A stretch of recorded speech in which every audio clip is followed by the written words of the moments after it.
I missed my bus one night and found a stop that didn't exist the next morning. At the time, I realized that it was already waiting for me again. I used to work late shifts at a warehouse on the edge of town.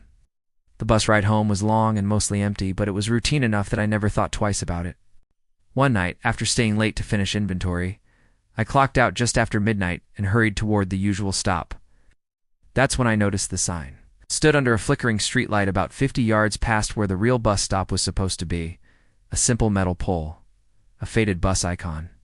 No bench, no schedule, no name. I was tired and assumed I'd just misremembered where the stop was, so I waited. The air felt wrong. It's quiet.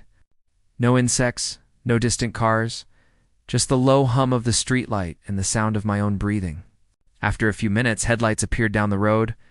A bus slowed, doors hissed open, and I got on. The driver never looked at me. The ride felt longer than usual. Every stop passed without anyone getting on or off.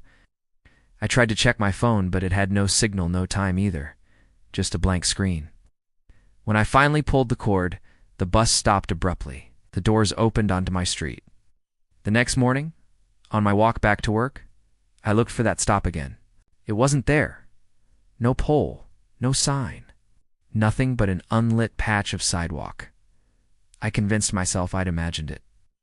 A week later, I missed the bus again. The streetlight flickered, and the sign was back exactly where it had been before. This time, someone else was standing there. A man, stiff and silent, facing the road. I tried to make conversation. He didn't react. When the bus arrived, he stepped on without turning his head. I followed. As we rode, I noticed something unsettling. His reflection in the window didn't move when he did. When he stood to get off, his reflection stayed seated. The bus stopped before my street. The man walked toward the door.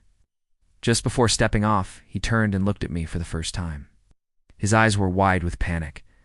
"This stop isn't for you," he whispered. The doors closed behind him. I pulled the cord frantically, but the bus didn't slow down.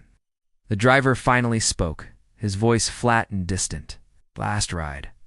I don't know how I ended up on my street that night. I just remember waking up in my bed, fully dressed, heart racing. I never missed the bus again. But sometimes when I work late, I see the streetlight flickering, a sign waiting patiently in the dark.